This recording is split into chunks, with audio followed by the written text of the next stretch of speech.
గత కొద్ది వారాలుగా మనం దేవుని ప్రత్యక్షపు గుడారాన్ని గురించి మనం ధ్యానం చేస్తూ వచ్చాం.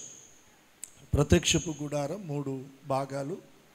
మొదటిది ఆవరణము, రెండవది పరిశుద్ధ స్థలము, మూడవది అతి పరిశుద్ధ స్థలం. ఆవరణములో బలిపీఠము, గంగాళము ఉంచబడినవి.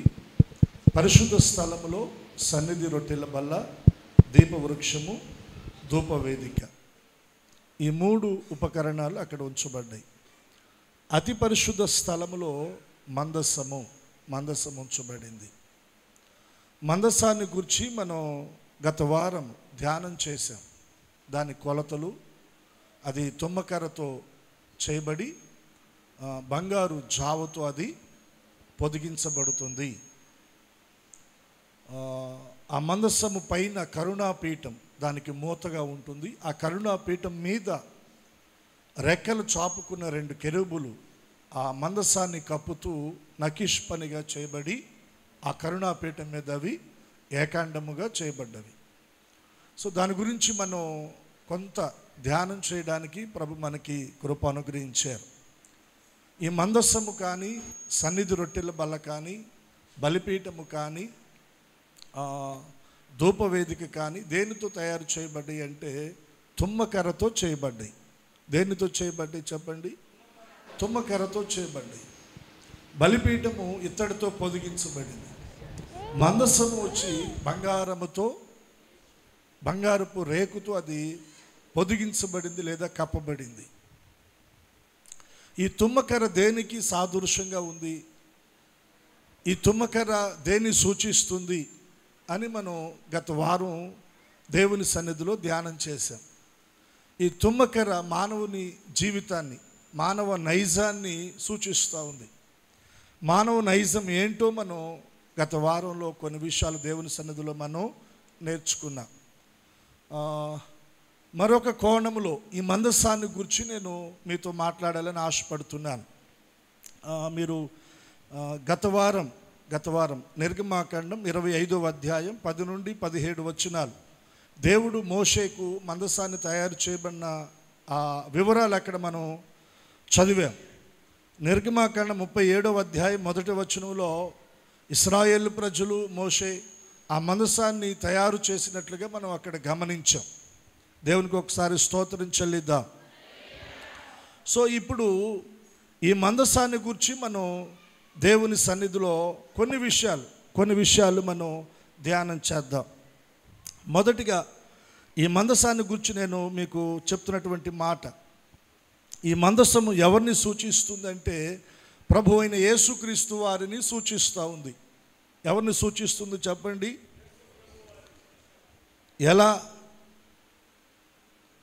ఎలా మనం చెప్పగలం ఆ మందసము మన ప్రభు అయిన యేసుక్రీస్తు వారిని సూచిస్తుందని ఎలా మనం చెప్పగలమంటే, నేను మీకు కొన్ని రిఫరెన్స్ ఇస్తాను, వాటిని మీరు నోట్ చేసుకోండి. అది ఎలా సూచించబడుతుందో నేను మీకు చెప్తా ఉన్నాను. ఈ తుమ్మకర్ర యేసుక్రీస్తులో పరిపూర్ణమైనటువంటి మానవత్వాన్ని ఈ తుమ్మకర్ర సూచిస్తూ ఉంది. తుమ్మకర్రతో చేయబడిన ఈ మందసం మీద బంగారపు రేకు, బంగారముతో అది పొదిగించబడింది కదా. ఈ బంగారము దేన్ని సూచిస్తూ ఉందంటే పరిపూర్ణమైనటువంటి దైవత్వాన్ని సూచిస్తూ ఉంది. ఇప్పుడు తుమ్మకర్ర,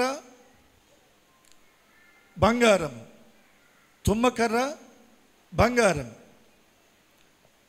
ఇది మనం ఎలా దీన్ని మనం తీసుకోవాలంటే దైవ నరుడైనటువంటి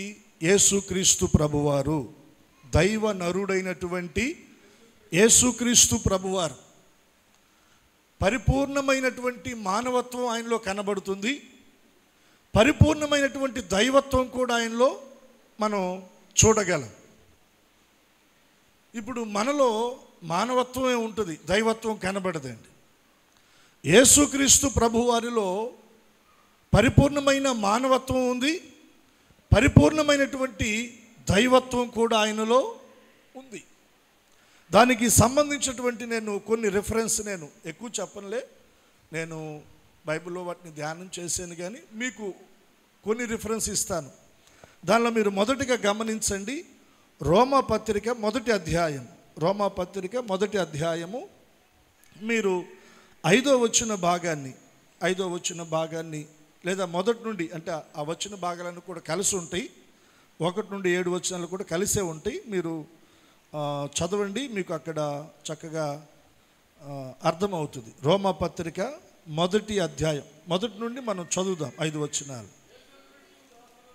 యేసుక్రీస్తు దాసుడను అపోస్తులుడుగా నుండుటకు పిలువబడిన వాడను దేవుని సువార్త నిమిత్తము ప్రత్యేకింపబడిన వాడునైన పౌలు రోమాలో ఉన్న దేవుని ప్రియులందరికీ, అనగా పరిశుద్ధులుగా ఉండుటకు పిలువబడిన వారి అందరికీ శుభమని చెప్పి వ్రాయునది. మన తండ్రి అయిన దేవుని నుండి ప్రభు అయిన యేసుక్రీస్తు నుండి కృపా సమాధానములు మీకు కలుగునుగాక. ఇక్కడ నుండి ఈ మాట మీరు నోట్ చేసుకోండి. దేవుడు తన కుమారుడును మన ప్రభు అయిన యేసుక్రీస్తు విషయమైన ఆ సువార్తను పరిశుద్ధ లేఖనములు యందు తన ప్రవక్తల ద్వారా ముందుగా వాగ్దానము చేసెను. యేసుక్రీస్తు, ఈ మాట మీరు మనసును పెట్టండి. యేసుక్రీస్తు శరీరమును బట్టి దావీదు సంతానముగాను మృతులలో నుండి పునరుద్ధానుడైనందున పరిశుద్ధమైన ఆత్మను బట్టి దేవుని కుమారుడుగాను ప్రభావముతో నిరూపింపబడెను. అందరం ఒకసారి చప్పట్లు కొట్టి దేవుని నామాన్ని గణపరుద్దాం. యేసుక్రీస్తులో పరిపూర్ణమైన మానవత్వం ఉంది. యేసుక్రీస్తు ప్రభువులో పరిపూర్ణమైనటువంటి దైవత్వము ఉంది. దైవజనుడైన పౌలు గారు రోమా సంఘానికి, రోమా పట్టణంలో ఉన్నటువంటి ప్రియులైన దేవుని ప్రజలకు పత్రిక రాస్తూ పత్రిక ముఖంగా దైవజనుడు ఇక్కడ మాట్లాడుతూ ఉన్నాడు. ఏమని మాట్లాడుతున్నాడు? దేవుడు తన కుమారుడును మన ప్రభువునైన యేసుక్రీస్తు విషయమైన ఆ సువార్తను పరిశుద్ధ లేఖనముల యందు తన ప్రవక్తల ద్వారా ముందుగా వాగ్దానము చేసెను. యేసుక్రీస్తు ప్రభువాన్ని గూర్చి ప్రవక్తల ద్వారా దేవుడు ముందుగానే తెలియచేశాడు. మీరు యెషయా గ్రంథంలో మీరు గమనిస్తే, ఇదిగో కన్యక గర్భవతి అయి కుమారుని కనును, ఆయనకు ఇమ్మానుయేలు అని పేరు పెట్టబడుతుంది. ఎలయనగా మనకు శిశువు పుట్టెను, మనకు కుమారుడు అనుగ్రహించబడెను, ఆయన భుజముల మీద రాజ్యభారముండును, ఆయన ఆశ్చర్యకరుడుగా, ఆలోచనకర్తగా, నిత్యుడగు తండ్రిగా, బలవంతుడగు దేవుడుగా, సమాధానానికి అధిపతిగా ఆయన పిలువబడతాడు.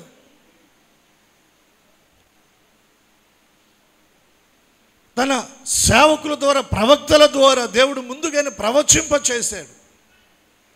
ఏంటి ఆ ప్రవచనాలు? ప్రభువైన యేసుక్రీస్తు వారి యొక్క జననాన్ని గూర్చి, ఆయన శిలువ మరణాన్ని గూర్చి, ఆయన పునరుద్ధానాన్ని గూర్చి ముందుగానే ప్రవచించారు అని ఆ మాటను జ్ఞాపకం చేస్తూ పౌలు గారు ఏమంటున్నాడంటే, యేసుక్రీస్తు శరీరమును బట్టి, దేన్ని బట్టి? శరీరమును బట్టి దావీదు సంతానముగాను, శరీరమును బట్టి దావీదు సంతానముగాను, దావీదు కుమారుడుగా, దావీదు యొక్క సంతానములో నుండి ఆయన వచ్చినవాడుగా మనకు కనబడుతూ ఉన్నాడండి.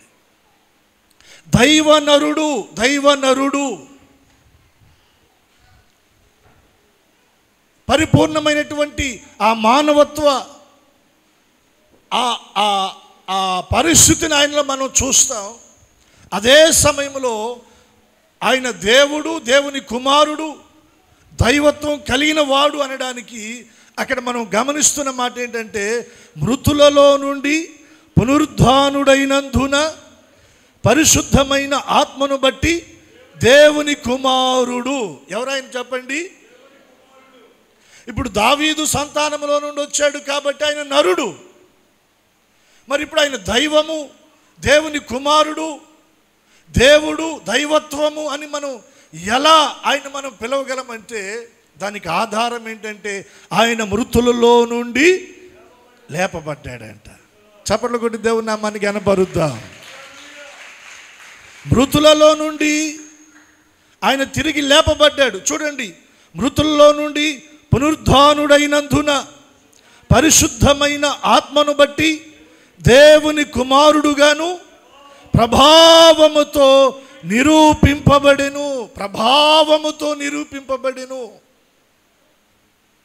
ఆదాము మొదలుకొని ఈ రోజు వరకు యేసుక్రీస్తు ప్రభువులో తప్ప పరిపూర్ణమైన దైవత్వము ప్రభావముతో ఏ వ్యక్తిలో కూడా నిరూపింపబడలేదండి. వారికి వారుగా ప్రకటించుకొని ఉండొచ్చు, మేము దేవతలము, దేవుళ్ళు అని, కానీ ప్రభావముతో నిరూపింపబడలేదు. అదొక యేసుక్రీస్తు ప్రభువులోనే నిరూపింపబడింది. ఎలా అంటే ఆయన మృతులలో నుండి తిరిగి లేచుట ద్వారా. దేవునికి రెండు చేతులెత్తి స్తోత్రం చెల్లిదా.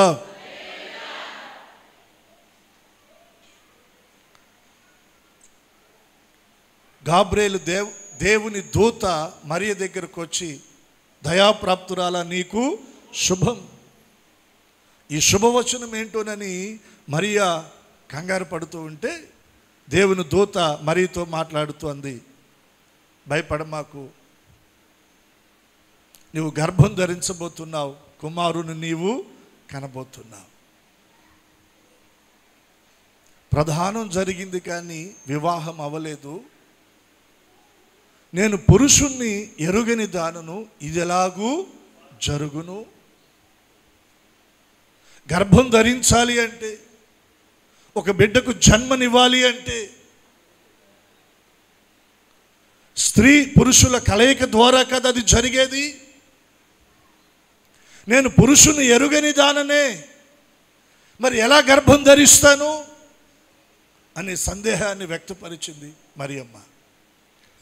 ఆమె సందేహానికి, ఆమెలో ఉన్న ప్రశ్నకు దేవుని దూత సమాధానం ఇచ్చింది.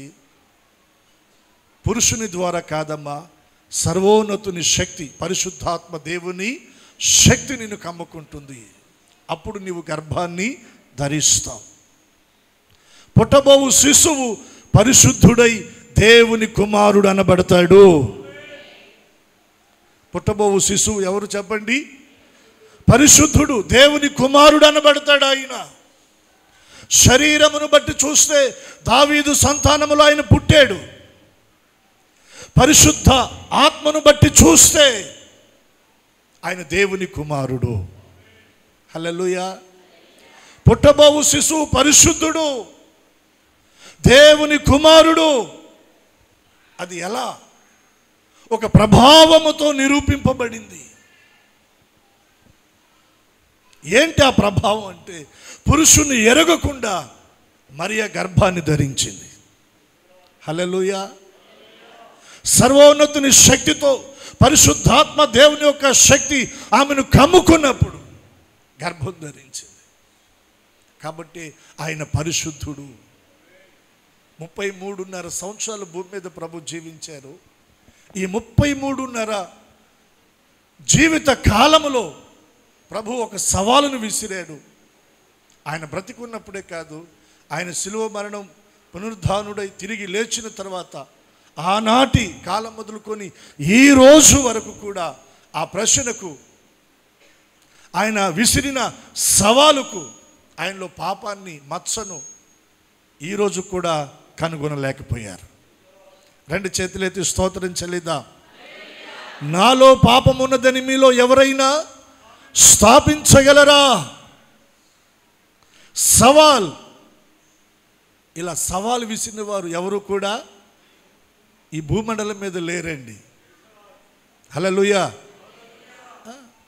ఒక యేసుక్రీస్తు ప్రభువారే నాలో పాపమున్నదని మీలో ఎవరైనా స్థాపించగలరా అంటే, ఈ రోజుకి ఆయనలో పాపాన్ని ఎవరు కూడా కనుగొనలేకపోయారు. కనుగొనలేకపోయారు. మరి ఎందుకు ఆయన్ని సిలువకు అప్పగించారు? ఎందుకు సిలువ వేశారు?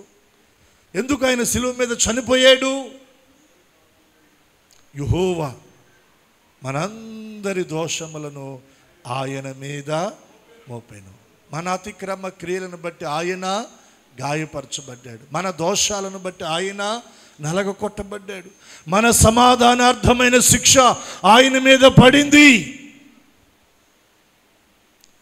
పాపము నుండి మనల్ని విడిపించి విమోచించడానికి, మనల్ని రక్షించడానికి ఆయన తన రక్తాన్ని చిందించి తన ప్రాణమును బలిగా ఆయన అర్పించాడు. మనకు పునరుద్ధాన జీవాన్ని ఇవ్వడానికి, మనకు మహిమను అనుగ్రహించడానికి ఆయన సమాధిని మరణమును జయించి తిరిగి లేచాడు. దేవునికి స్తోత్ర. చెప్దామా హల్లెలూయా. మృతులలో నుండి ఆయన తిరిగి లేచినందున, ఎవరైనా లేచారా? బోలెడు మంది లేచారు ప్రభు. లేచిన వాళ్ళందరూ తర్వాత మరలా తిరిగి చచ్చారు. స్తోత్రం చెప్పండి. అవునా కదా? చాలామంది చచ్చిపోయిన వాళ్ళు బతికిన వాళ్ళు ఉన్నారు. యేసుక్రీస్తు ప్రభు వారు కూడా బ్రతికించారు. యాయేరు కుమార్తెను బ్రతికించలేదా? యెహోరాలి కుమారుడు చనిపోయి పాడి మీద తీసుకొని పోబడతా ఉంటే ఆమె దుఃఖాన్ని బట్టి ఆ చిన్నవాడిని బ్రతికించలేదా? చనిపోయి సమాధిలో పెట్టబడి 4 దినములైన లాజరును దేవుడు బ్రతికించలేదా? ఇలా బ్రతికించబడినటువంటి వారందరూ తర్వాత చనిపోయారా లేదా?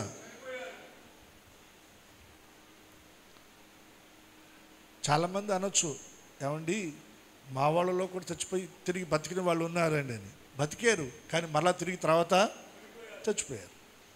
సమాధిలో పెట్టబడ్డారు. వారి శైల్యాలు అక్కడ కుళ్ళిపోయినాయి, పురుగులు పట్టినాయి. వారికి సమాధులు కట్టబడి ఆ సమాధులు ఇప్పుడు అలాగే ఉన్నాయి. కానీ యేసుక్రీస్తు ప్రభువారు చనిపోయి తిరిగి లేచిన తర్వాత మరలా చనిపోలే ఆయన. నేటికి ఆయన సమాధి ఖాళీగానే ఉంది. హల్లెలూయా. ఆయన పునరుద్ధానుడని ఆ సమాధి నేటికి కూడా సాక్ష్యం ఇస్తూ ఉంది. ఆయనను నేను బంధించి ఉంచలేకపోయాను. ఆయన నాలో లేడు, ఆయన తిరిగి లేచాడు, ఆయన సజీవుడు. సమాధి సాక్ష్యం ఇస్తూ ఉంది. ప్రభావముతో నిరూపింపబడింది. ఆయన దైవ నరుడు. హల్లెలూయా. తుమ్మకర్రతో చేయబడింది, బంగారపు రేకుతో అది పొదిగించబడింది. అది దేన్ని సూచిస్తుందంటే పరిపూర్ణ మానవత్వాన్ని, పరిపూర్ణ దైవత్వాన్ని సూచిస్తూ ఉంది. ఈ రెండు కలిసిన వ్యక్తి ఎవరంటే మన ప్రభు అయిన యేసుక్రీస్తు వారు. చప్పట్లు కొట్టి దేవుని నామాన్ని ఘనపరుద్దాం.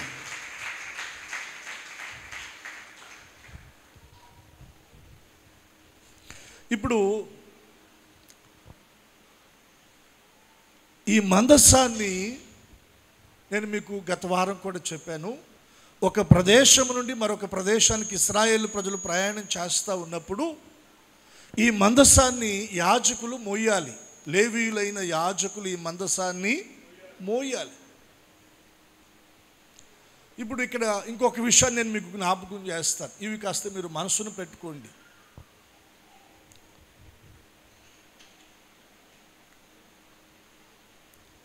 దేవుడు అబ్రహాముని ఏర్పాటు చేసుకున్నాడు. అబ్రహాములో నుండి ఇస్సాకు, ఇస్సాకులో నుండి యాకోబు.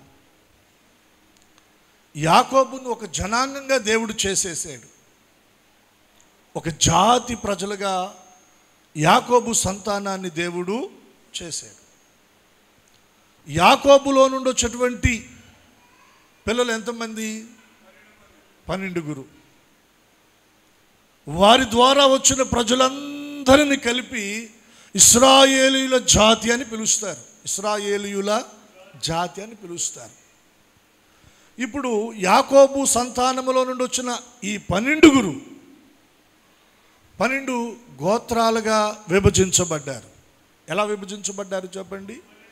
గోత్రాలుగా విభజించబడ్డారు. గోత్రాలుగా విభజించబడ్డారు. ఈ గోత్రాల్లో నుండి మరలా వంశాలు వచ్చినాయి. ఏమొచ్చినాయి? వంశావళి వచ్చింది. గోత్రాల్లో నుండి కూడా వంశావళి వచ్చింది. దేవుని చిత్తమైతే వచ్చేవారం నేను వాటిని గురించి నేను మీతో మాట్లాడేదానికి ప్రయత్నం చేస్తాను. గత వారం మాట్లాడుతూ కహాతీయులు అని నేను మీతో మాట్లాడాను. ఈ ప్రత్యక్షపు గుడారములో పనిచేయడానికి దేవుడు లేవి గోత్రాన్ని ఏర్పాటు చేసుకున్నాడు. లేవీలు మాత్రమే ఈ ప్రత్యక్షపు గుడారములో పరిచర్య చేయాలి.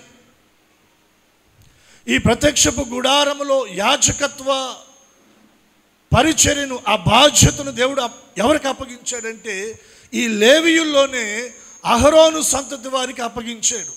అహరోను సంతతి వారికి అప్పగించాడు. ఇప్పుడు యాజకత్వం ఎవరు చేయాలంటే అహరోను తర్వాత అతని కుమారుడు, వారి కుమారుల తర్వాత వారి కుమారులు, వారి కుమారుల తర్వాత వారి కుమారులు. అంటే అహరోను గర్భవాసం నుండి వచ్చేటువంటి ఆ సంతానములోనే ఆ యాజకత్వ క్రమము, ఆ ధర్మము, ఆ పరిచర్య అలా జరిగించబడుతూ ఉంది. ఈ ప్రత్యక్షపు గుడారములో ఇంకా ఇతర కార్యక్రమాలు, పరిచర్య, ఆ ధర్మమంతా కూడా దేవుడు లేవీయులకు ఇచ్చాడు. ఈ లేవీయుల్లో నుండే మరలా కహాతీయులు అనేటువంటి ఒక వంశపు వారు బయలుదేరారు. కహాతీయులు అనేటువంటి ఒక వంశపు వారు బయలుదేరారు. వారికి కూడా దేవుడు కొన్ని బాధ్యతలు, కొంత పనిని ప్రత్యక్షపు గుడారంలో దేవుడు అప్పగించారు. రెండు చేతులెత్తి దేవునికి స్తోత్రం చెప్పండి. ఇవి సబ్జెక్ట్ పరంగా అవసరం కాబట్టి నేను మీకు జ్ఞాపకం చేస్తూ ఉన్నాను. వాటిని మీ మనసులో పెట్టండి. ఇశ్రాయేలు ప్రజలు మొదటగా ఒక జాతిగా విస్తరించబడ్డారు. ఆ జాతిలో నుండి గోత్రాలు వచ్చినాయి. గోత్రాల్లో నుండి వంశావళి వచ్చింది, వంశాలు వచ్చినాయి. ఇప్పుడు కాలంలో మనం ఏం చూస్తామంటే ఇక అవన్నీ కూడా దాదాపుగా మరుగైపోతున్నాయి. ఇక మనం ఎవరి తాలూకా అంటే మనకి ఇక ఏంటంటే ఇప్పుడు మనకు కనబడేది ఇంటి పేర్లు. ఏం కనబడుతున్నాయి చెప్పండి? ఇప్పుడు మీరు ఎవరు అంటే పలానా అంటే దానికి మనం కోడ్ చేసేది ఏంటి? ఇంటి పేరు కోడ్ చేస్తాం.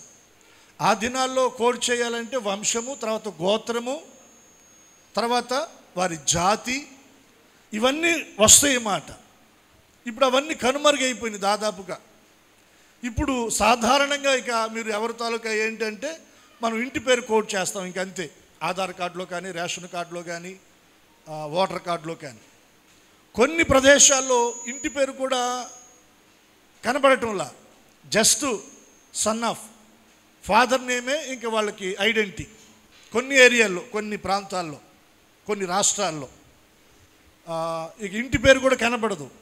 పలానా అంటే ఇంకా వాళ్ళ ఫాదర్ పేరే ఉంటుంది అక్కడ. ఇక దాన్ని ఆధారం చేసుకొని అన్ని ప్రూఫ్స్ వచ్చేస్తాయి. దేవుడికి ఒకసారి రెండు చేతులు ఎత్తి స్తోత్రం చెప్పండి. హిందువుల్లో కూడా కొంతమందికి గోత్రాలు ఉంటాయండి. గోత్రాలు వాళ్ళు కొన్ని కార్యక్రమాలు, కొన్ని పూజలు జరిగించేటప్పుడు ఆ గోత్రాలను బట్టి వారు అవి ఆ కార్యక్రమాలు చేస్తారు. సో ఇవన్నీ కూడా ఎక్కడి నుంచి ప్రారంభించబడ్డాయి అంటే ఇశ్రాయేలు ప్రజల దగ్గర నుంచి అవి ప్రారంభించబడ్డాయి. సరే, రైట్. ఇప్పుడు ఇశ్రాయేలు ప్రజల్లో లేవి గోత్రికుల్లో అహరోను సంతతి వారు, యాజకులు ఈ మందసాన్ని మొయ్యాలి. ఒక ప్రదేశం నుండి మరొక ప్రదేశానికి ఈ మందసము తీసుకొని పోబడాలంటే దీన్ని యాజకులు, లేవీలైన యాజకులు దీన్ని మొయ్యాలి. ఈ క్రమం ఎప్పటికీ తప్పకూడదండి. ఈ క్రమం ఎప్పటికీ తప్పడానికి వీల్లేదు. గత వారం నేను మీకు జ్ఞాపకం చేసిన రిఫరెన్స్ మళ్ళీ జ్ఞాపకం చేసి కొంచెం నేను ముందుకు వెళ్తాను. చూడండి, సంఖ్యాకాండము 4వ అధ్యాయం 5వ వచనం.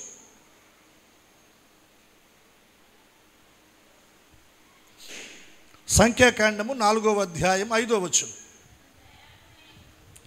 దండు ప్రయాణమైనప్పుడు అహరోను అతని కుమారులు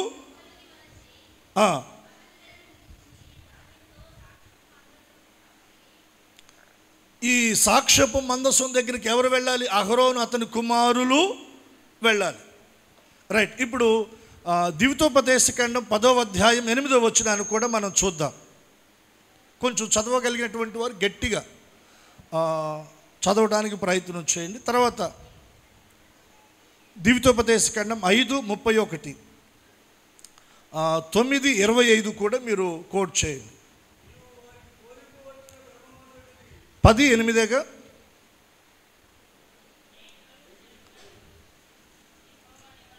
ద్వితోపదేశకాండం 10వ అధ్యాయం 8వ వచనం. నేటి వరకు జరుగునట్లు,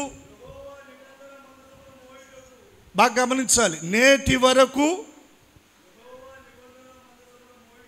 యెహోవా నిబంధన మందసమును మోయుటకు, యెహోవా సన్నిధిని నిలుచుటకును, ఆయనను సేవించి ఆయన నామమును బట్టి దీవించుటకును లేవి గోత్రపు వారైన ఆ కాలమున యెహోవా ఏర్పాటు చేసుకొనెను.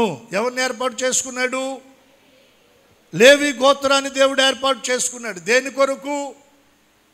దేవుని సన్నిధిలో నిలవబడడానికి, ప్రత్యక్షపు గుడారంలో దేవుని మందిరంలో పరిచర్య చేయడానికి, సాక్ష్యపు మందసము ఎదుట పరిచర్య ధర్మాన్ని జరిగించడానికి, ఇశ్రాయేలు ప్రజలను దీవించడానికి లేవి గోత్రపు వారిని దేవుడు ఏర్పాటు చేసుకున్నాడు. ఇప్పుడు జస్ట్ ఈ రిఫరెన్స్ కోట్ చేయండి. 31:9 మోషే ఈ ధర్మశాస్త్రమును వ్రాసి యెహోవా నిబంధన మందసమును మోయు యాజకులైన లేవీయులకును ఇశ్రాయేలీయుల పెద్దలందరికీ దాన్ని అప్పగించెను.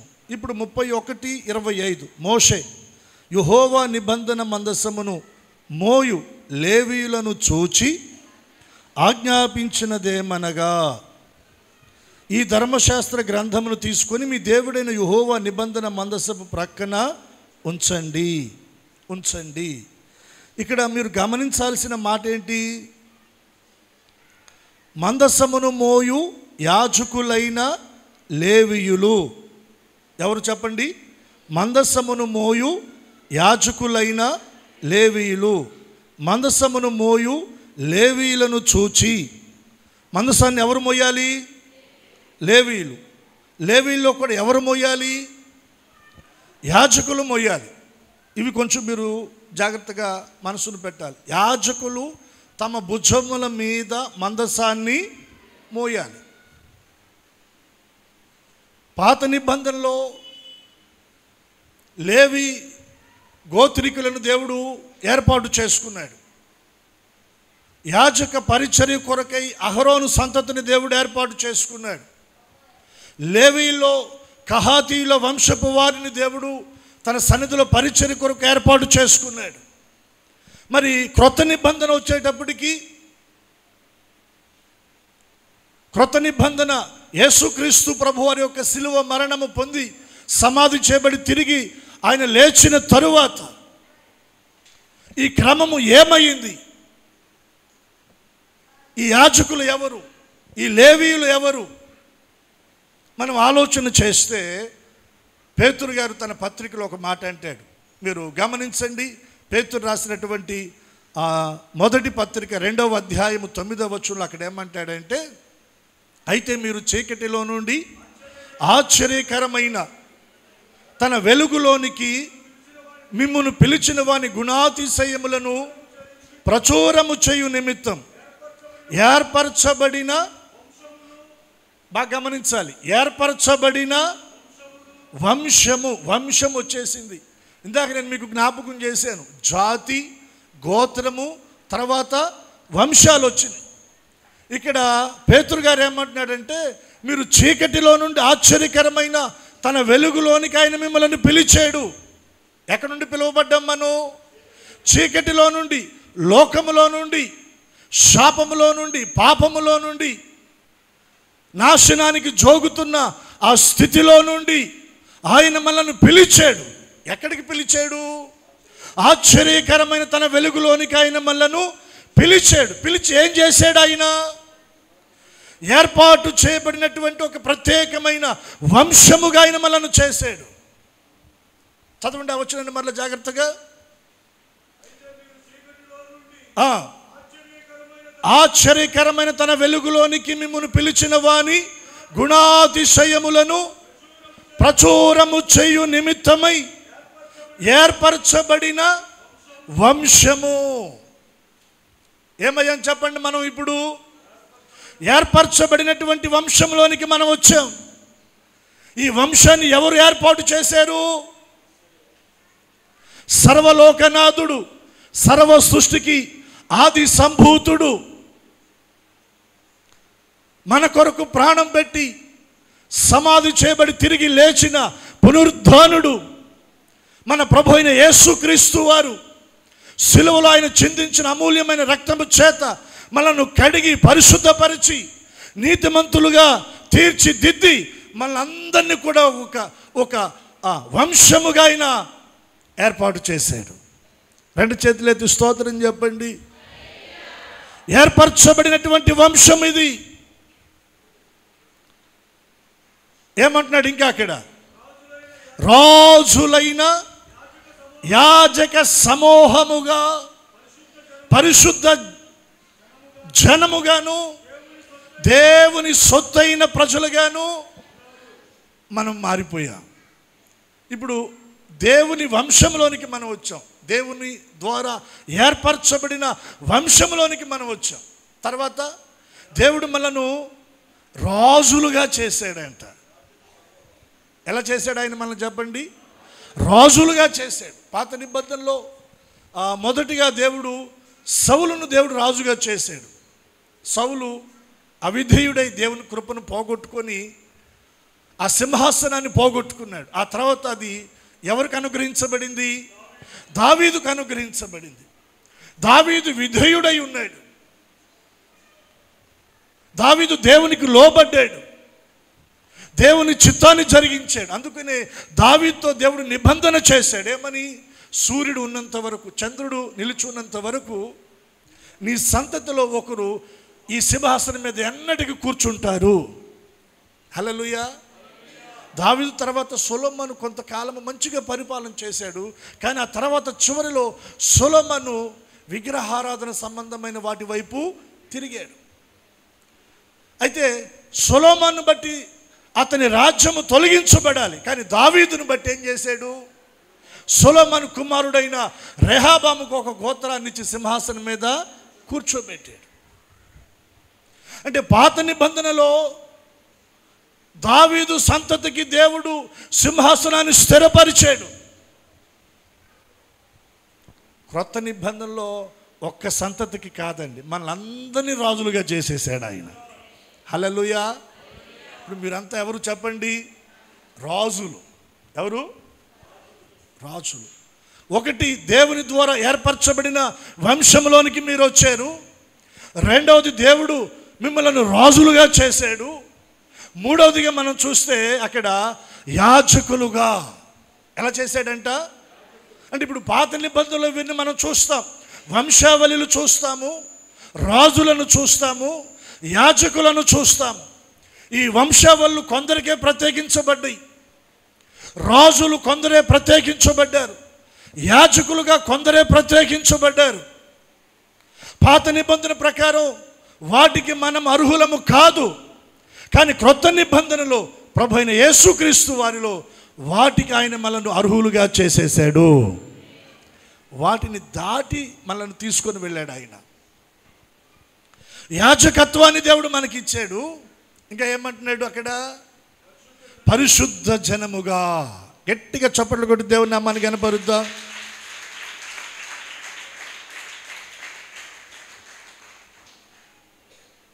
మాది గొప్ప వంశము అని చెప్పుకునే వారికంటే, మాది రాజుల కుటుంబం అని చెప్పుకునే వారికంటే, మేము యాజకులము అని చెప్పుకునే వారికంటే కూడా పై స్థానం ఎవరిదంటే, ఇప్పుడు మనం చదివాం చూడండి, పరిశుద్ధ జనము. హల్లెలూయా. ఈ పరిశుద్ధత ఎక్కడి నుంచి వచ్చింది? యేసు రక్తము ద్వారా వచ్చింది. పాత నిబంధన భక్తులకు యేసు రక్తం ఉందా? వారికి ఏముంది? మేకల రక్తం, గొర్రెల రక్తం, ఎడ్ల రక్తం, కోడెల రక్తం. వారి అవిధేయత, వారి తొట్టిపాటు, వారి దోషము పోవునట్లుగా దేవుని దగ్గర క్షమాపణ పొందుకునే దాని కొరకు వారు మేకల రక్తాన్ని ధారపోసారు, కోడెల రక్తాన్ని ధారపోసారు, ఎడ్ల రక్తాన్ని ధారపోసారు. ఆ రక్తము ఉపశమనంగా వారికి కాస్త శాంతిని కలిగించింది, కానీ శాశ్వతంగా వారి పాపాలను తీసివేయలేకపోయింది. అయితే యేసు రక్తము శాశ్వతంగా మన మీద ఉన్న ఆ పాపాలను తీసివేసింది. కాబట్టి ఇప్పుడు మనము ఎవరమంటే పరిశుద్ధ జనాంగము, మనం పరిశుద్ధులము.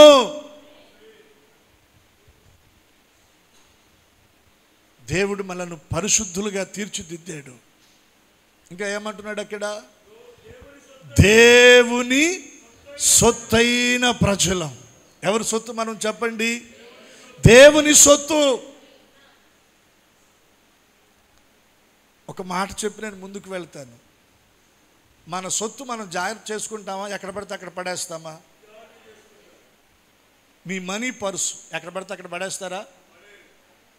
మీ చేతికున్న గోల్డ్ కానీ, మీ చెవులకు ముక్కులకు లేదా మెడలో ఉన్న గోల్డ్ ఉంగరాలు కానీ, చైన్స్ కానీ, పోగులు కానీ ఎక్కడ పడితే అక్కడ పడేస్తారా? ఏం చేస్తారు వాటిని? మీరు జాగ్రత్త చేస్తారా లేదా? మీ సొత్తుని మీరు జాగ్రత్త చేస్తారు. ఇప్పుడు మనం ఎవరి సొత్తు? మరి దేవుడు జాగ్రత్త చేయడా? మీరు ఎప్పటికీ గుర్తుపెట్టుకోండి, మీ హృదయంలో మీరు ఎప్పుడు ఈ మాటని జ్ఞాపకం చేసుకోండి. నేను నా దేవుని సొత్తు, నేను నా దేవుని సొత్తు. ఇప్పుడు మీ సొత్తు పాడవుతూ ఉంటుంటే మీరు చూస్తారా? చూడరు కదా. దాన్ని ఏం చేస్తారు? దేవుడు మీకు ఒక వెహికల్ ఇచ్చాడు అనుకోండి, 2 వీలరో 4 వీలరో, బాగా ఎండగాస్తూ ఉంది, మీ వెహికల్ ఎండలో ఉంది. మీ మనసులో మీరేమనుకుంటారు? అరే, నా వాహనం ఎండలో ఉంది, కాస్త నీడన పెట్టుకుంటే బాగుంటుంది అని అనుకుంటారు, అనుకోరా? అనుకున్నప్పుడు ఏం చేస్తారు? తీసుకెళ్ళి నీడన పెడతారు. ఒక వాహనం దాని లైఫ్ 15 సంవత్సరాలే. అది ఎండలో ఉంటేనే అది మీ సొత్తు కాబట్టి ఎండలో ఉందన్న ఆలోచన మీకు వచ్చి దాన్ని తీసి మరలా మీరు నీడన పెట్టడానికి ఒక ప్రయత్నం చేస్తున్నారు. వాహనం ఎండలో ఉంటేనే మీరు బాధపడ్డారు కదా. నేను అంటాను, మీరు దేవుని సొత్తు అయితే, దేవుడు మీరు కష్టాల్లో ఉంటే, మీరు బాధల్లో ఉంటే, మీరు ఇరుకులో ఉంటే దేవుడు బాధపడడా?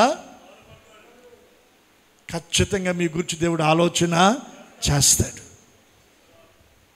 మీ బాధను దేవుడు చూస్తున్నాడు, మీ కష్టాన్ని దేవుడు చూస్తున్నాడు, మీ శ్రమను దేవుడు చూస్తున్నాడు, మీ గురించి ఆలోచన చేస్తున్నాడు. మిమ్మల్ని అక్కడి నుంచి తీసి సేఫ్ ప్లేస్లో పెట్టే దాని కొరకు దేవుడు తన హస్తాన్ని మీ కొరకు చాపబోతున్నాడు. మీ సొత్తును మీరు జాగ్రత్త చేసుకున్నట్టుగా మీరు దేవుడు సొత్తు అయితే దేవుడు కూడా మిమ్మల్ని జాగ్రత్త చేస్తాడు, భద్రపరుస్తాడు. భద్రపరుస్తాడండి. దేవుడు అంటున్నాడు, నేను మిమ్మలను ఏర్పరచబడిన వంశంగా, రాజులైన యాజక పరిశుద్ధ జనముగా, దేవుని సొత్తైన ప్రజలుగా నేను మిమ్మలను చేశాను. ఇప్పుడు మనం ఇప్పుడు ఎవరి వరుసలోకి వచ్చేసాం చెప్పండి? యాజకుల వరుసలోనికి మనం వచ్చేసాం. ఇప్పుడు పాత నిబంధనలో యాజకులు ఏం చేస్తారు? మందసాన్ని వారి భుజాల మీద మోస్తారు. ఇప్పుడు ఆ మందసము మన ప్రభు అయిన యేసుక్రీస్తు వారిని సూచిస్తూ ఉంది.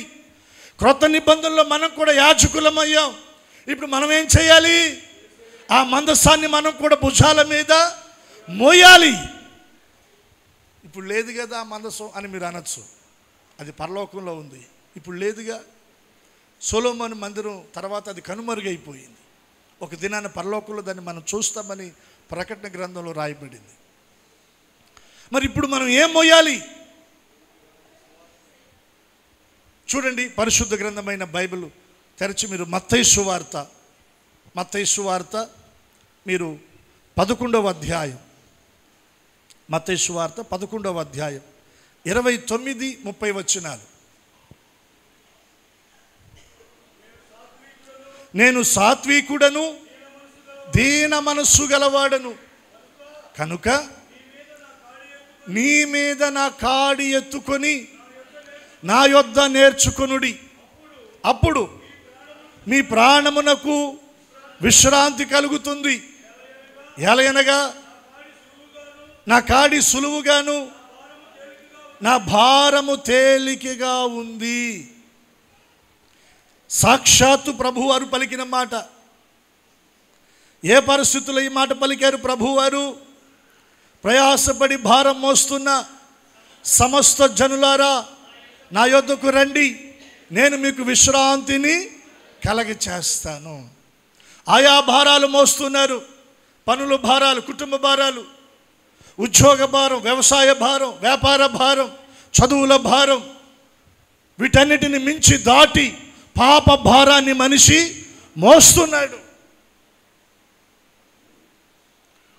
కయ్యోను అంటాడు, అయ్యో నా మీద మోపబడిన దోషము నేను భరించలేనంత గొప్పది, నా వల్ల కావటం లేదంటున్నాడు.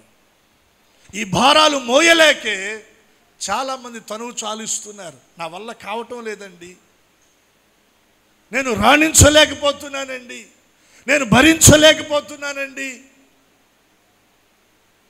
ఈ భారము నా వల్ల కావటం లేదండి అని కొందరు నోట ఆ మాటలు మనం వింటూ ఉంటాము. అటువంటి వారిని ప్రభు చూసి పిలుస్తున్నాడు. ప్రయాసపడి భారం మోస్తున్న సమస్త జనులారా నా దగ్గరికి రండి. ఆయన దగ్గరికి వస్తే ఏం చేస్తాడు? ఆ భారాన్ని దించేస్తాడు. ఆయన మనకు విశ్రాంతిని కలగచేస్తాడు. మన చింత యావత్ ఆయన మీద వేయగలిగితే ఆయన మనకు విశ్రాంతిని కలగచేస్తాడు. ఇది దేవుణ్ణి ఎరగని అన్యజనులకు తన దగ్గరికి వారిని ఆయన పిలుస్తున్న పిలుపది. వెంటనే అక్కడ ఇంకొక మాట అన్నాడు. ఏమన్నాడు? చదవండి. 29వ వచనం మనం చదువుకున్నాం కదా. ఇప్పుడు నేను సాత్వికుడను దీన మనస్సు గలవాడను. ప్రభు ఎవరు చెప్పండి? సాత్వికుడు, దీన మనస్సు గలవాడు. ఈ మాట చెప్పి ప్రభు అంటున్నాడు అక్కడ, మీ మీద నా కాడి ఎత్తుకొనుడి. మీ మీద నా కాడి ఎవరి మీద ఎత్తుకోవాలి? ఇప్పుడు మన మీద మనం ఎత్తుకోవలసిన కాడి ఏంటో తెలుసా? పాత నిబంధనలో యాజకులు మందసాన్ని వారి భుజాల మీద మోసారు. ఇప్పుడు క్రొత్త నిబంధనలో మనము యేసయ్య కాడిని మన భుజాల మీదకి ఎత్తుకోవాలి. ఇప్పుడే కదా పాస్టర్ గారు ప్రయాసపడి భారం మోస్తున్న సమస్త జనులారా నా యొద్దకు రండి, మీ భారాలన్నీ ఆయన దగ్గర దించి విశ్రాంతి పొందండి అన్నారు. ఇప్పుడు ఆ భారం దించితే ఇప్పుడు మరలా ఈ భారాన్ని ఎత్తుకోమంటున్నారు. ఏది ఏవైతే ఏమైందండి, ఏదో అంటారుగా పళ్ళోడ కొట్టుకోవడానికి ఏ రాయి అయితే ఏమైంది అన్నట్టుగా ఇప్పుడు అది దించి ఇది ఎత్తుకోమంటున్నారు. వెంటనే ప్రభు సమాధానం చెప్పాడు, నా కాడి సులువ, నా భారము తేలిక. దేవుని కాడి సులువు. దేవుని సన్నిధిలో దేవుడు మన భుజాల మీద పెట్టే భారం అది తేలిక. తేలికైన దాన్ని వెతుకో, భారమైన దాన్ని దించు. రెండు చేతులెత్తి స్తోత్రం చెల్లిద్దా. నా కాడి ఎత్తుకో అంటున్నాడు ప్రభు. ఇప్పుడు మనమందరం కూడా యేసయ్య కాడిని మనం భుజాల మీద పెట్టుకోవాలి. అది తేలికే, బరువేమీ కాదు. అది సులువే, భారమైనది కాదు. ఆ కాడిని ఎత్తుకొని ప్రభు అంటాడు, నా యొద్ద మీరు నేర్చుకోండి. ఏం చేయాలి? మనం నేర్చుకోవాలి. చాలా విషయాలు ప్రభు దగ్గర నేర్చుకోవాల్సినవి ఉన్నాయి. మనం చెప్తాను, వాటిని కూడా నేను మీకు చెప్తాను. ఇప్పుడు పాత నిబంధనలో యాజకులు మందసాన్ని భుజాల మీద మోసారు. క్రొత్త నిబంధనలో యాజక ఆ వంశములోనికి చేర్చబడిన మనం కూడా ఏం మోయాలంటే మన భుజాల మీద యేసయ్య కాడిని మనము మోయాలి. యవ్వన కాలం మందు యెహోవా కాడి మోయుట నరునికి, దాన్ని మోపిన వాడు ఎవరు? ఆయనే. సో మన జీవితంలో మనం దేవుని కాడిని మోయాలి. ఇక్కడ ఇంకొక విషయాన్ని కూడా జ్ఞాపకం చేసి నేను కొంచెం ముందుకు వెళ్తానండి. ఏంటదంటే, ఇప్పుడు యాజకుల మందసాన్ని మొయ్యాలి అని చెప్తున్నాను నేను. ఇప్పుడు ఈ అరణ్య ప్రయాణం అయిపోయింది. దేవుడు వారికి వాగ్దాన దేశం ఇచ్చాడు. వాగ్దాన దేశంలో సంవత్సరాలు, వందల సంవత్సరాలు గడుస్తూ ఉన్నాయి. దేవుడు కొంతకాలం వారికి న్యాయాధిపతులను ఇచ్చాడు. ఆ తర్వాత దేవుడు మొదటిగా సౌలును దేవుడు రాజుగా చేశాడు. ఆ తర్వాత దేవుడు దావీదును రాజుగా దేవుడు చేశాడు. ఇప్పుడు దావీదు రాజు అయిన తరువాత దావీదుకు ఒక ఆలోచన వచ్చింది. ఏంటి ఆలోచన? మందస్సము ఎక్కడో డేరాల మధ్యన ఉంది. ఆ మందస్సాన్ని నా నగరిలోనికి నేను తెచ్చుకోవాలి, నా దగ్గర పెట్టుకోవాలి, నా దగ్గర ఉంచుకోవాలి. నన్ను దీవించిన నా దేవుని సన్నిధి, ఆ మందస్సం నాతో ఉండాలి, నా నగరిలో ఉండాలి, నా అంతఃపురంలో ఉండాలి అన్న ఆశ దావీదుకు కలిగింది. దావీదుకు కలిగి ఆ క్రమంలో ఆ మందస్సాన్ని దావీదు తన నగరికి తీసుకొని రావటానికి కొంతమందిని ఏర్పాటు చేశాడండి. మీరు ఆ వచ్చిన భాగాలు కూడా మీరు చూడండి. 2వ సమూయేలు గ్రంథం 6వ అధ్యాయం మీరు మొదటి నుండి కొన్ని వచ్చిన భాగాలు గమనిస్తే మీకు అర్థమవుతుందండి.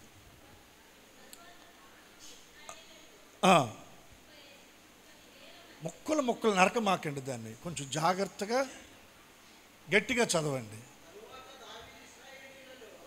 తరువాత దావీదు ఇశ్రాయేలీయుల్లో ఎంతమంది? ఈ మాటలు మీరు నోట్ చేయండి. 30,000 మంది శూరులను సమకూర్చుకొని బయలుదేరి కెరూబుల మధ్య నివసించు సైన్యములకు అధిపతియగు యెహోవా అను తన నామము పెట్టబడినటువంటి దేవుని మందస్సమును అచ్చట నుండి తీసుకొని వచ్చుటకై తన యొద్దనున్న వారందరితో కూడా బయలా హోదాలో నుండి ప్రయాణమాయను. జాగ్రత్తగా గమనించండి. ఇప్పుడు మందస్సాన్ని తన దగ్గరికి తెచ్చుకోవాలన్న ఆశ మంచిదే, కానీ క్రమం తెలియలేదు. అక్కడ దావీదుకి క్రమం తెలియలేదు. ఆ మందస్సాన్ని తీసుకొని రావడానికి దావీదు తన దగ్గర ఉన్నటువంటి ఇశ్రాయేల్లో ఉన్నటువంటి 30,000 మంది శూరులను సమకూర్చుకొని వెళ్ళాడంట. ఎవరిని సమకూర్చుకొని వెళ్ళాడు? శూరులను సమకూర్చుకొని వెళ్ళాడు. ఎంతమంది? 30,000 మందిని సమకూర్చుకొని వెళ్ళాడంట ఆ మందస్సాన్ని తీసుకొని రావడానికి. నన్ను దీవించిన నా దేవుడు, నన్ను దీవించిన నా దేవుడు, నన్ను దీవించిన నా దేవుడు నాతో ఉండాలి. ఆశ మంచిదే, కానీ ఆ క్రమం తప్పాడు. ఏం చేశాడు? 3వ వచనం, వారు దేవుని మందస్సమును క్రొత్త బండి మీద ఎక్కించి గిబియాలోనున్న అబినాదాబు యొక్క ఇంటిలో నుండి తీసుకొని రాగా అబినాదాబు కుమారులకు ఉజ్జాయును అహుయును ఆ క్రొత్త బండిని తోలిరి. దేవుని మందస్సము గల ఆ బండిని గిబియాలోని అబినాదాబు ఇంట నుండి తీసుకొని రాగా అహ్యు దాని ముందర నడిచెను. దావీదును ఇశ్రాయేలందరూ సరాల వృక్ష కర్రతో చేయబడిన నానా విధములైన సితారాలను, స్వరమండలమును, తంబూరాలను, మృదంగములను, పెద్ద తాళములను వాయించుచు యెహోవా సన్నిధిని నాట్యము చేయుచున్నారు. అయితే వారు నాకోను కళ్ళము దగ్గరకు వచ్చినప్పుడు ఎడ్లకు కాలు జారినందున ఉజ్జా చేయి జాపి దేవుని మందస్సమును పట్టుకొనగా యెహోవా కోపము ఉజ్జా మీద రగులు కొనెను. అతడు చేసిన తప్పును బట్టి దేవుడు ఆ క్షణమందే అతన్ని మొత్తగా అతడు అక్కడనే దేవుని మందస్సమును వద్ద పడి దేని మీదకి ఎక్కించాడు? దావీదు ఒక క్రొత్త బండి తయారు చేయించి ఆ బండి మీదకి మందస్సాన్ని ఎక్కించాడు. ఆ బండికి ఎడ్లను కట్టాడు. ఇప్పుడు ఎడ్లను తోలుతున్నారు. ఆ ఎడ్ల బండి మీద మందస్సము పెట్టబడింది. దావీదు రాజనగరికి ఆ మందస్సము కొనిపోబడుతూ ఉంది. ఈ క్రమంలో నాకోను అనేటువంటి కళ్ళం దగ్గరకు వచ్చినప్పుడు ఎడ్లకు కాలు జారగా బండి బ్యాలెన్స్ తప్పింది, మందస్సము ఒరిగిపోతూ ఉంది. అది గమనించిన ఉజ్జా ఆ మందస్సాన్ని కింద పడిపోకుండా ఉండడానికి పట్టుకునే ప్రయత్నం చేశాడు. తన ఉద్దేశం కూడా మంచిదే, కానీ దేవుని కోపం ఎవరి మీదకి వచ్చిందంట? ఉజ్జా మీదకి వచ్చింది. దేవుడు మొత్తాడంట. అతడు అక్కడే మందస్సం దగ్గర పడి చచ్చిపోయాడు. ఇప్పుడు అతని చావుకు కారణం ఎవరు? ఆ శాపానికి కారణం ఎవరు? ఎలా కారణమయ్యాడు? అది కదా పాయింట్. ఎలా కారణమయ్యాడంటే యాజకులు తమ భుజాల మీద మొయ్యవలసిన మందసాన్ని ఎడ్ల బండి మీదకి ఎక్కించాడు. యాజకులు భుజాల మీద మోయవలసిన మందసాన్ని దేని మీదకి ఎక్కించాడు? ఎడ్ల బండి మీదకి ఎక్కించాడు. నేను అనుకుంటున్నాను, ఇప్పుడు కాలం మారింది, తరాలు గడిచినాయి, ఆర్థిక వనరులు సమకూర్చబడ్డాయి, టెక్నాలజీ అందుబాటులోకి వచ్చింది, వనరులు చాలా అందుబాటులో ఉన్నాయి. అప్పుడెప్పుడో అంటే యాజకులు భుజాల మీద మోసారు. ఇప్పుడు భుజాల మీద మోయాల్సిన అవసరత, వెహికల్స్ వచ్చేసినాయి కదా, తేలిగ్గా చేద్దాం అన్న ఆలోచనతో ఒకవేళ బండి మీదకి ఎక్కించాడేమో.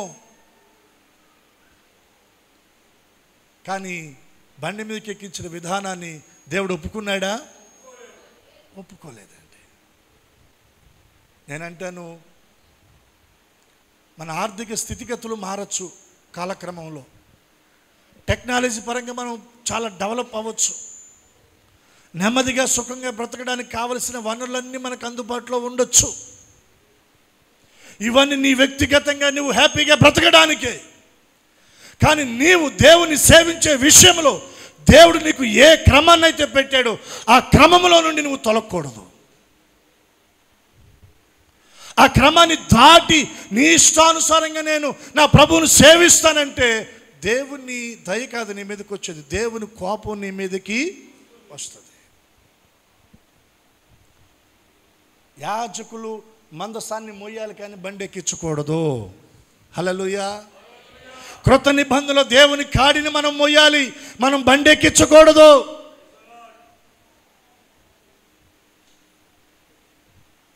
బండి ఎక్కించకూడదండి. ఇప్పుడు బండి ఎక్కిస్తే ఆ బరువు ఎవరు మోస్తున్నట్టు?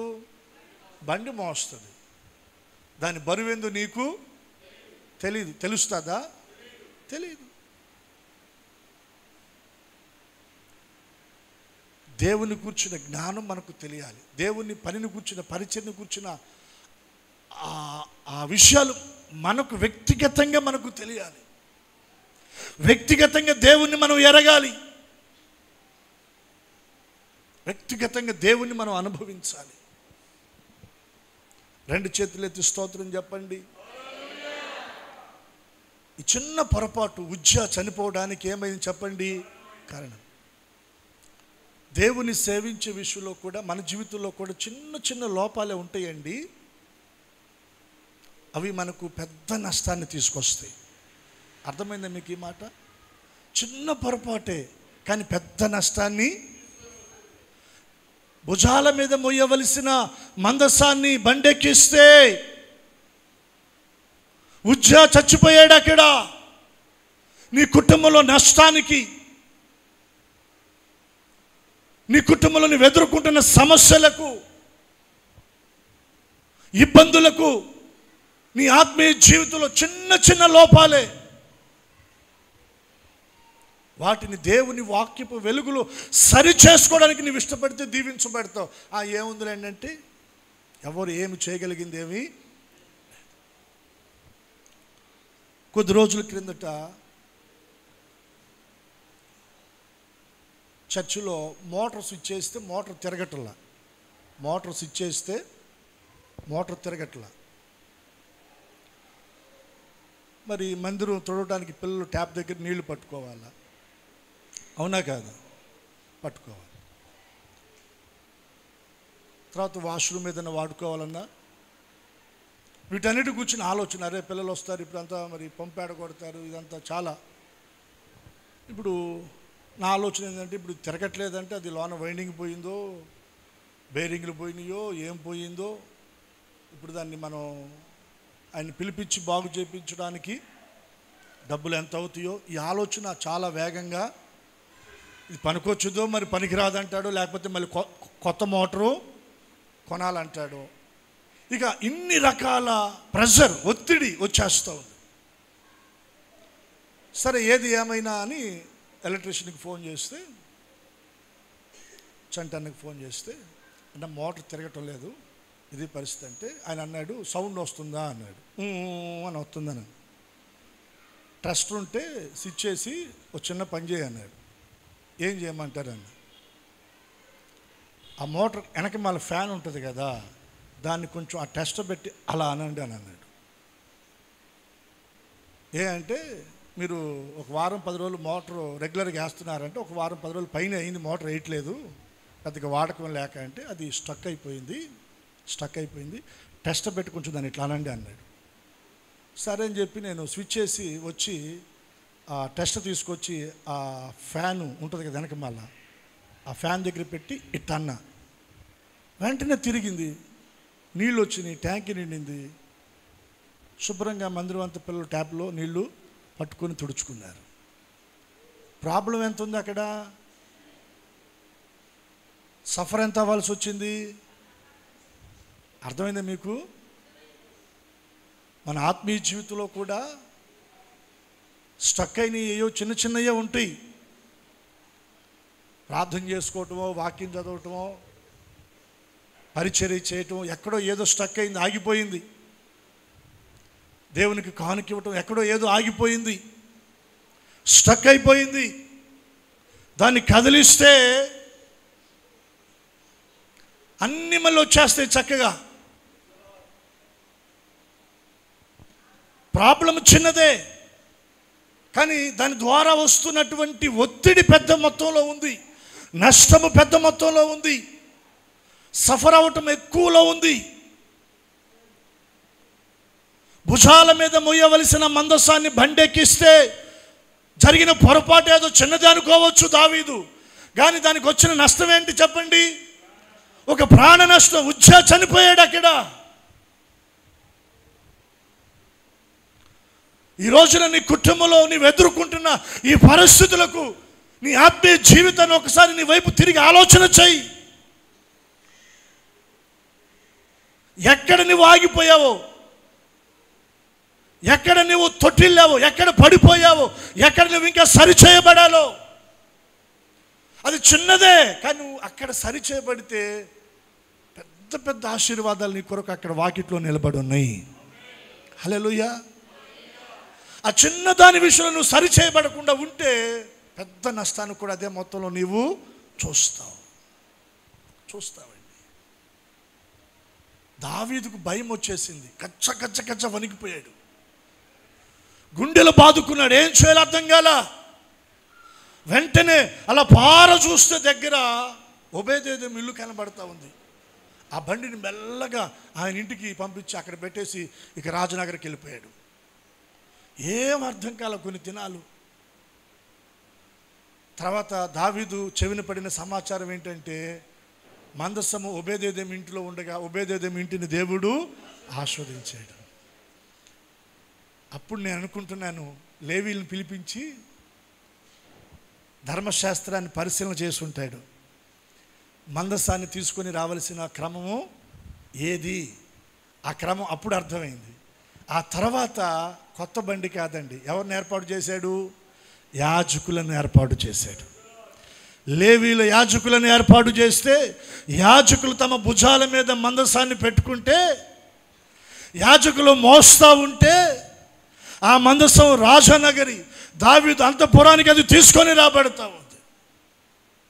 రాజనగరిలోనికి ఆ మందసం వచ్చిన తర్వాత దావీదు ఆస్వాదించబడ్డాడు.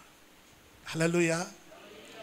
నేనంటాను, యాజకులు మందసాన్ని మొయ్యాలి, దేవుని పిల్లలంగా మనం దేవుని కాడిని మొయ్యాలి. దేవుని కాడిని మనం మొయ్యాలి. నేనేమంటానంటే వ్యక్తిగత ప్రార్థన నీకు ఉండాలి, వ్యక్తిగతంగా దేవునితో సహవాసం నీకు ఉండాలి, వాక్య ధ్యానం ఉండాలి, నీ వ్యక్తిగత పరిచర్య అనుభవం ఉండాలి. దేవుని మందిరంలో డబ్బులు ఇస్తారని చేస్తారు, అది బండెక్కించటం. నీకు వీలు అవకాశం లేకపోతే ఆ పని చేయాలి, నువ్వు అందుబాటులో లేకపోతే నువ్వు ఆ పని చేయాలి. నీకు అవకాశం ఉంటే, నువ్వు అందుబాటులో ఉంటే అది నీవు చేయటం ద్వారా, అది నీ భుజాల మీదకి రావటం ద్వారా, ఆ కాడిని నువ్వు మోయటం ద్వారా అది నీకు ఆశీర్వాదం. బండెక్కించకూడదు, వాళ్ళకి వీళ్ళకి అప్పచెప్పకూడదు. ఇది నా పని, ఇది నా దేవుని పని, ఇది నా దేవుని కాడి, ఇది నేను మొయ్యాలి, ఇది నేను మొయ్యటం ద్వారా నాకు ఆశీర్వాదం. నేను ఒక 2-3 రెఫరెన్స్ ఇస్తానండి. నీ భుజాల మీద దేవుని కాడు ఉండి నువ్వు అడుగులు వేస్తే జరిగే అద్భుతాలు. ఒక 2-3 రిఫరెన్స్ ఇస్తాను, మనకు తెలిసినవే. చూడండి, యెహోషువ గ్రంథం 3వ అధ్యాయం 3వ వచనం.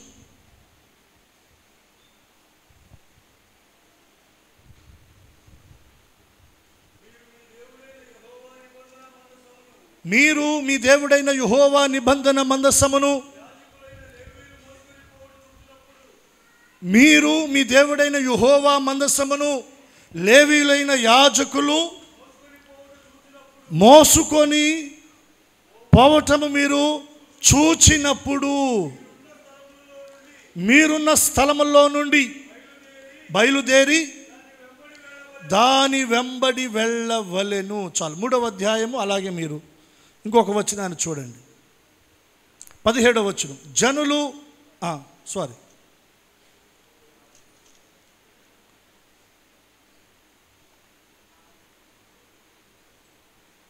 మీరు 13వ వచనం కూడా చూడండి. సర్వలోకనాథుడగు యెహోవా నిబంధన మందసము మోయు యాజకుల అరికాలు యోర్దాను నీళ్లను ముట్టగానే యోర్దాను నీళ్లు అనగా ఎగువ నుండి పారు నీళ్లు ఆపబడి ఏకరాశిగా నిలుచును. నిలచును నిలచును అంతే. 3వ వచనంలో యెహోషువ ఏమంటున్నాడు? మీరు మీ దేవుడైన యెహోవా నిబంధన మందసమును యాజకులైన లేవీలు మోసుకొని పోవుట చూచున్నప్పుడు. యాజకులు దేవుని నిబంధన మందసాన్ని వారి భుజాల మీద పెట్టుకొని మోస్తూ వెళుతున్నారు. ఎక్కడికి? వాగ్దాన భూమికి. ఇప్పుడు వారి ఎదుట యోర్దాను అడ్డు ఉంది. ఇప్పుడు ఆ మందసాన్ని మోస్తున్నటువంటి యాజకుల అరికాలు ఆ యోర్దాను యొక్క నీటిని తగలగానే ఏమైపోయిందంట? యోర్దాను 2గా పాయలైంది.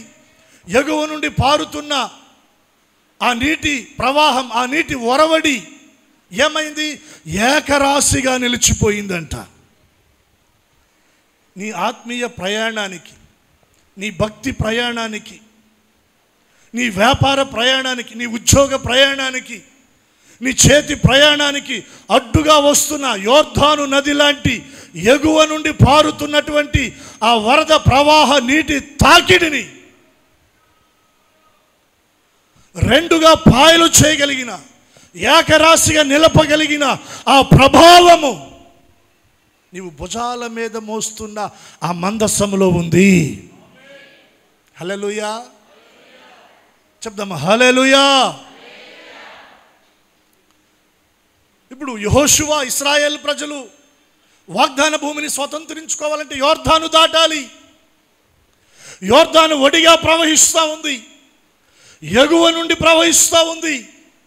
ఇప్పుడు ఆ నదిని ఎలా దాటాలి? చాలా సింపుల్. యెహోషువతో దేవుడు చెప్పాడు. ఏం చెప్పాడు తెలుసా? లేవీలైన యాజకులు నిబంధన మందసాన్ని ఏం చేయాలి? వారి భుజాల మీద పెట్టుకోవాలి. వారు ముందు అడుగులు వేయాలి, వారిని ఇశ్రాయేల్ ప్రజలు వెంబడించాలి. ఈ యాజకుల కాళ్ళు, అరికాలు యోర్దాను నీటిని తగలాలి. తగిలితే చాలు, అద్భుతం జరుగుద్దని దేవుడు చెప్పాడు.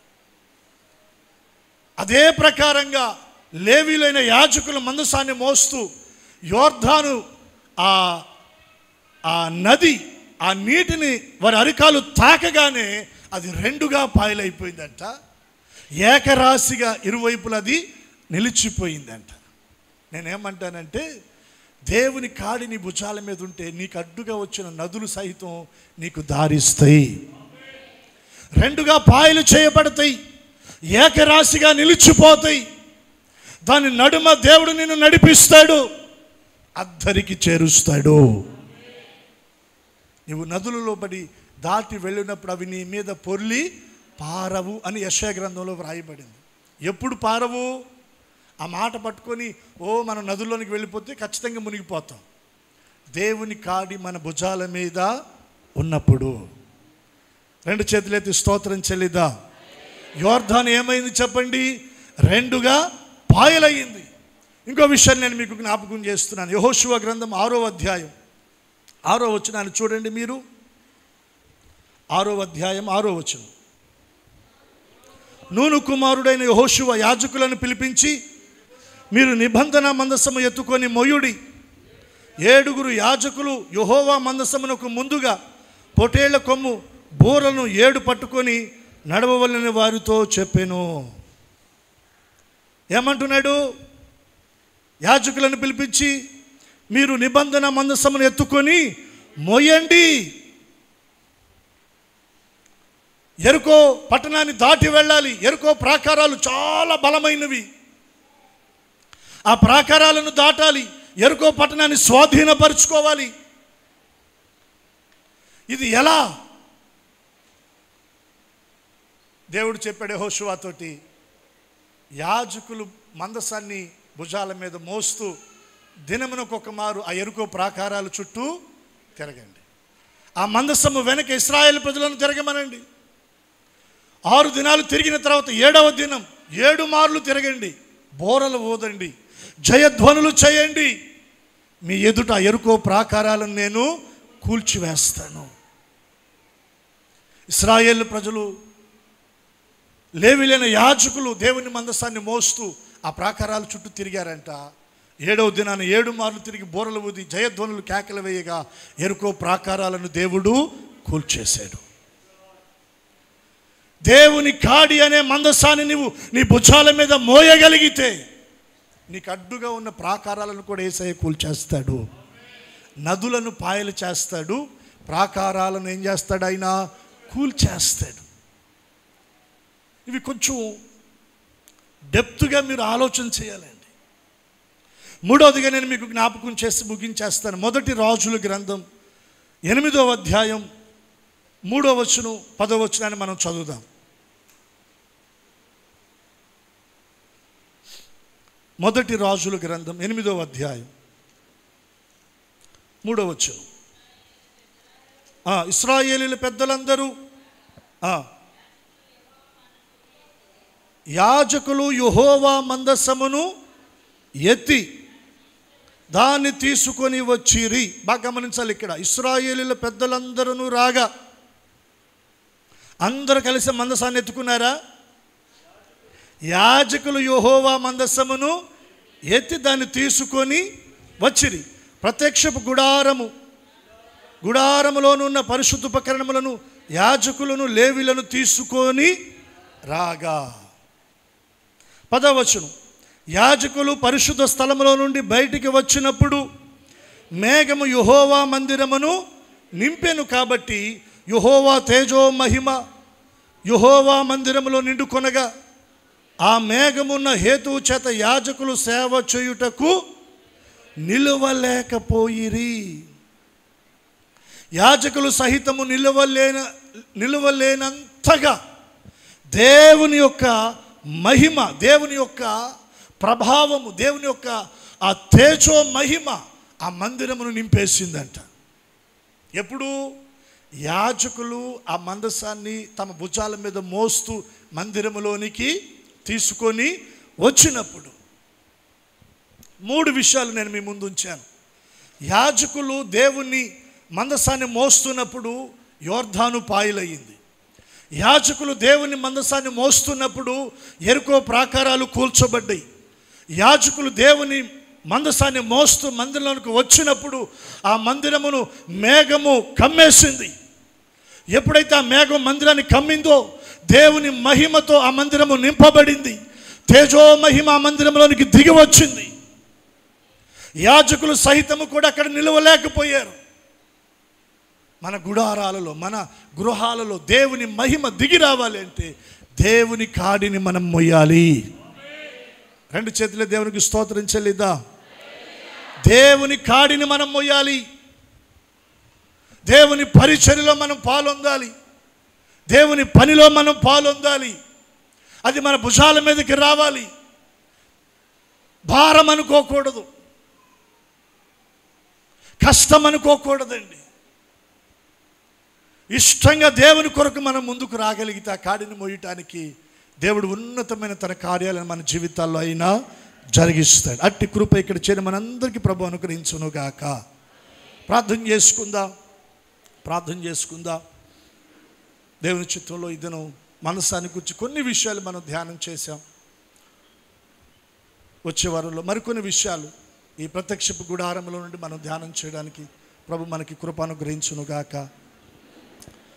ప్రార్థన చేసుకుందాం. మోకరించే ప్రయత్నం చేయండి. మోకరించడానికి వీలు కానటువంటి వారు మీరు చేతులు పైకెత్తండి. అందరము చేతులు పైకెత్తుదాం. అందరము చేతులు పైకెత్తుదాం. ఇది ప్రార్థన చేసుకునే సమయం. మనం అటు ఇటు ఎవరు కూడా మీరు తిరిగే ప్రయత్నం చేయమాకండి. కొంచెం దైవ భయంతో ప్రార్థన చేసుకుందాం. దైవ భయంతో ప్రార్థన చేసుకుందాం. అందరూ కళ్ళు మూయండి, చేతులు పైకెత్తండి. దేవుని మందిరము దేవుని మేఘముతో కప్పబడింది. దేవుని మహిమ, తేజో మహిమ ఆ మందిరమంతా నిండిందంట. ఆ మందిరంలోనికి మందసాన్ని యాజకులు తమ భుజాల మీద మోస్తూ వచ్చారు. ఈ రోజున దేవుని మందసం అనేటువంటి కాడి, దేవుని కాడిని మనం మోయాలి. మన భుజాల మీదకి తీసుకోవాలి. మన భుజాల మీదకి తీసుకోవడానికి ఒక తీర్మానం మనం చేయాలి. అది బండి మీదకి ఎక్కించకూడదు. దేవుడు నిన్ను దీవించింది, దేవుడు నిన్ను హెచ్చించింది, దేవుడు నిన్ను ఘనపరిచింది. ఆయన కాడి మోస్తావని, బండెక్కిస్తావని కాదు.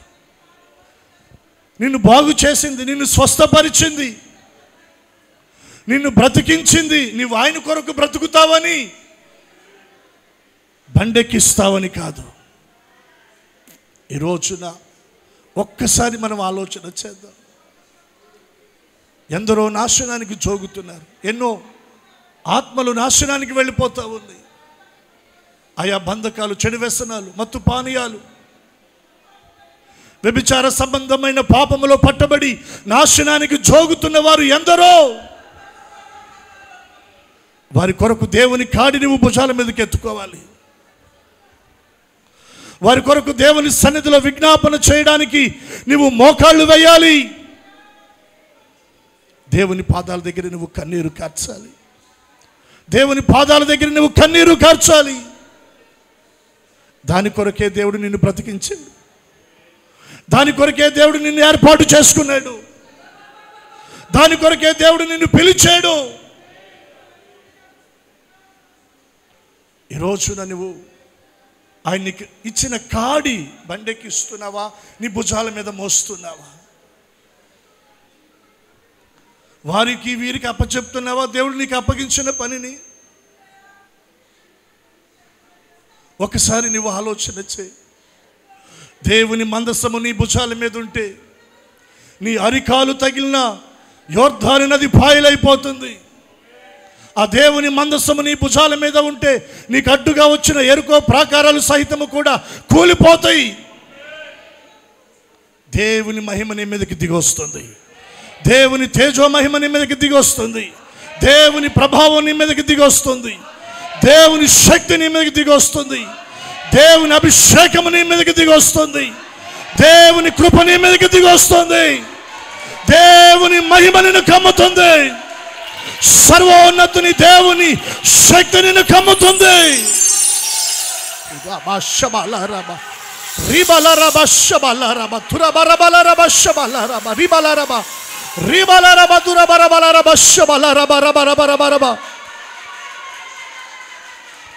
నీ భుజాల మీద దేవుని కాడిని ఎత్తుకో. దేవుని కాడిని నువ్వు మోయి.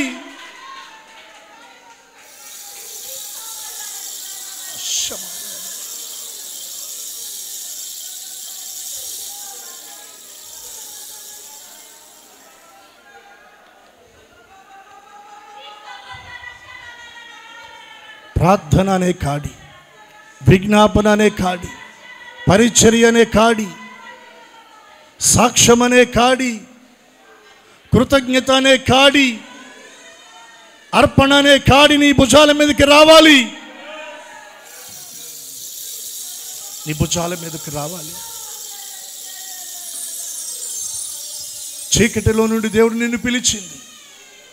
ఆశ్చర్యకరమైన వెలుగులోనికి ఆయన నిన్ను నడిపించింది.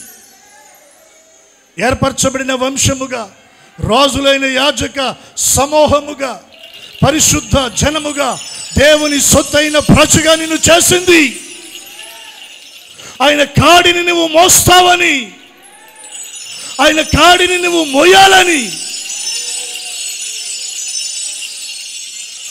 బండెక్కిస్తావని కాదు, బళ్ళెక్కిస్తావని కాదు, నీవు ఆయన కాడిని మోయాలి. హల్లెలూయా, హల్లెలూయా, హల్లెలూయా. స్తోత్రం, స్తోత్రం, స్తోత్రం, స్తోత్రం, స్తోత్రం. Thank you lord, thank you Jesus. మన కుడి హస్తాలు ఆకాశము తట్టు ఎత్తుదా.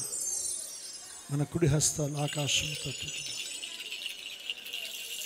నిశ్చయముగా నాడు మందసాన్ని మోస్తున్న లేవీలైన యాజకుల పాదాలు యోర్దానులో ప్రవహిస్తున్నటువంటి ఆ నీటిని యాజకుల పాదాలు తగలగా యోర్దాను రెండుగా ఎలా పాయలైందో, దేవుని కాడిని మోస్తున్నటువంటి మన జీవితాల్లో మన పాదముల ఎదుట యోర్దాను లాంటి సమస్యలు దేవుడు మన ముందు పాయలుగా చేయబోతున్నాడు.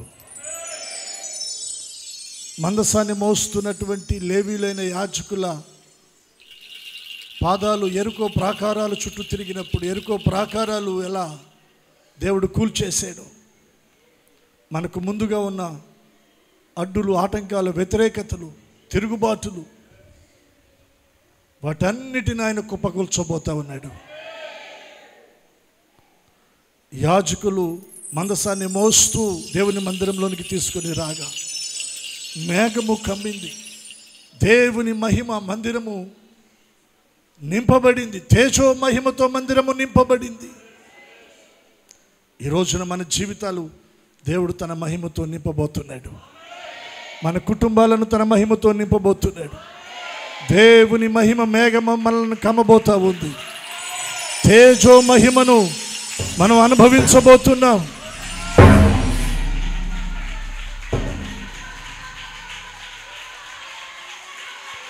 దేవుని మందసాన్ని మోయటానికి మనం భుజాన్ని ఇద్దాం. దేవుని కాడిని మోయటానికి మనం భుజాన్ని ఇద్దాం. నీ కాడిని నేను మోస్తానయ్యా. ఒక్క తీర్మానం ప్రభు దగ్గర చేద్దాం. నీ కాడిని నేను మోస్తాను ప్రభా, నీ కాడిని నేను మోస్తానయ్యా. ఒక్క తీర్మానం ప్రభు దగ్గర చేద్దాం.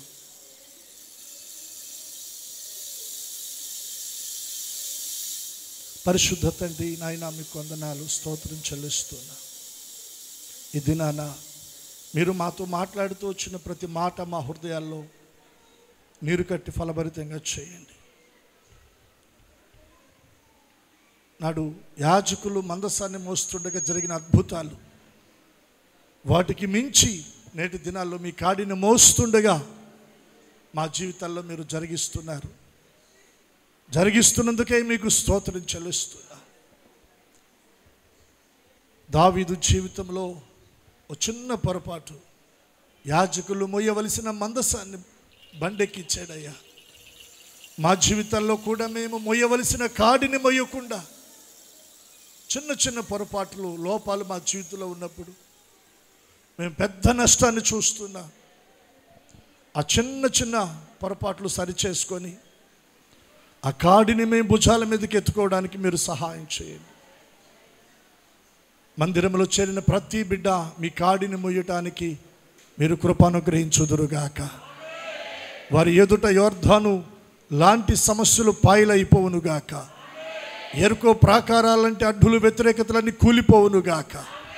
దేవుని మహిమ నీ ప్రజలను కమ్మునుగాక. నీ తేజో మహిమ నీ బిడ్డల కుటుంబాలను కమ్మునుగాక. కృప చూపి దీవించండి, దీవించండి, దీవించండి, ఆశీర్వదించండి, మహిమ పొందండి.